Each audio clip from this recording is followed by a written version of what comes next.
Hello and welcome to the WIHS Journal, Public Affairs from 104.9. I'm Paul Kretschmer. On today and tomorrow's broadcast, we'll be hearing about a business which is making great strides in technology, especially as it regards preventing damage from fires. Here's my guest for today's broadcast on today's WIHS Journal. My name is Roger Mort. I'm COO of Packaging and Crating Technologies. And how long have you been in that position then, sir? 13 years? No, 11 years. 11 years. Okay. And what would you like to share with listeners today that is of particular interest to them at the current time? We have many products that are made out of corrugated that are stronger than wood.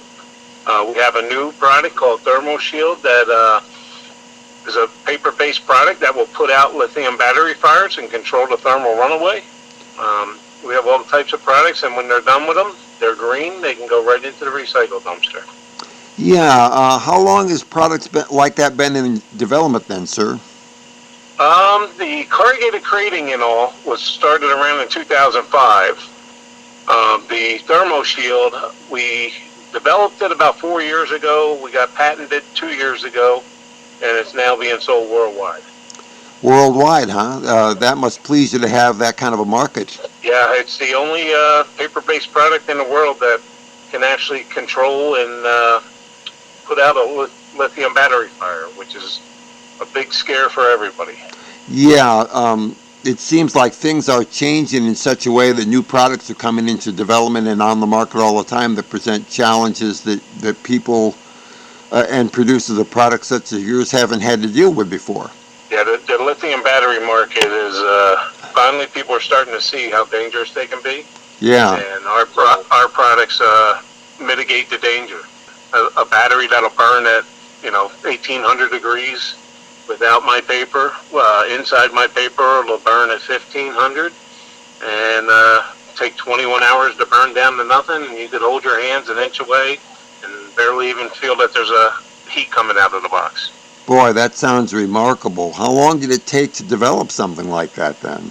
About a year and a half. We had a guy call into the company and he wanted to buy a couple of crates because they're lighter than wood and they're strong as wood. And he told one of my salespeople, I'm just going to set them on fire. So I called him and I said, okay, you got to give me the story to this. And he had invented a paint for the Saudi Arabian government that if you shot a flamethrower at it, say the side of a car, for 24 hours, it would push 60 degrees into the car. But we build crates so quickly that slowing the plant down to 12 minutes and 37 seconds to actually paint one wasn't feasible. So when we thinned it out to be an ink, it now sends moisture towards the problem, coolness towards the problem, and 60 degrees in every other direction. And that's what controls the batteries. Wow, that is really remarkable. You must be very proud of the development team that you have there and certain that this will have applications all around the globe then. Yes, it's one of our first patents that we've actually patented worldwide.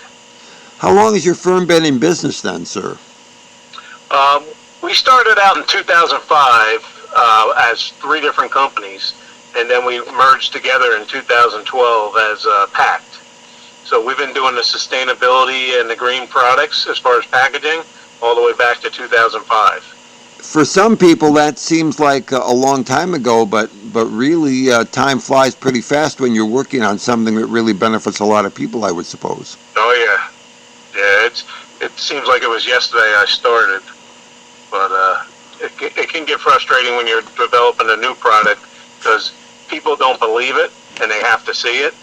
So we constantly are showing them new test data, and even whenever they see the test data, they scratch their head and go, okay, it's a paper-based product that puts out a fire. Still hard to believe, and it's like, well, here's the UN test centers that tested it. Here's this testing lab. They're all getting the same results, so, and then they finally start buying.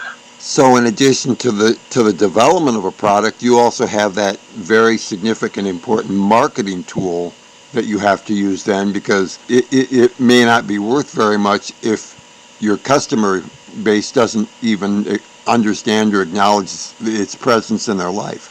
Yeah, you have to get it in front of the right people for someone to, set off that light bulb, and they go, oh, wait a minute, this could actually save lives and save me money and put me in DOT compliance.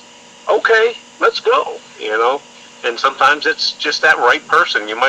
I was talking to a major car company 2 months ago with 42 people online, and we went through this whole conversation, and all of a sudden, 30 minutes in, the head guy was like, hey, wait a minute, are you telling me that your paper can shut it off in a single cell?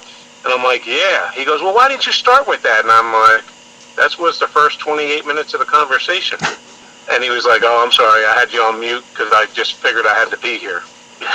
Oh boy, how discouraging could that be if the payoff didn't actually arrive? Right. And now they just done their 7th test on my paper, and they're like, we did 7 different tests and got the same result, and we're still amazed that it prevented the fire. And the car, if one of the cells went off in the bottom of the car, you could still drive the car. The people in the car would barely know there was a little fire underneath, and the dashboard light would come on, and they would just drive it to a dealership. Without my paper, generally, these cars, the whole car goes and it burns for 20, 30 hours and at 2,000 to 3,000 degrees, and who knows what gets destroyed in the meantime. Do you think that this will have some application in building construction projects? For instance, you mentioned automotive. Are there other things like buildings or installations that people might be within that would also see this turn up at some point, maybe? Yes. Remember how I said we had the paint form to begin with? Yeah. So we already have passed a California wildfire test where you put a baseball-sized lump of coal. We painted 3 layers of the paint onto a cedar deck. Then we lay this coal on there, and they blow 30 miles in the air across this burning coal for 24 hours. And it didn't even make a dent in the deck. The house wouldn't have burned. We have a rubberized version that we're painting telephone poles out on the West Coast, where they can sit there under 1,800 degrees of flame for 24 hours and nothing happens to the pole. So we're starting to see it all over the place. Yeah, it's almost hard for a layman like me to even comprehend 1,800 degrees. My goodness. Yeah, when you see it without my paper, it's the scariest thing you've ever seen. Like at one point we tested that people said, well, we think you smothered it. We're going to do the same thing with bubble wrap. I'm like, I'd like to see. I mean, if bubble wrap works, then maybe I don't have a great idea.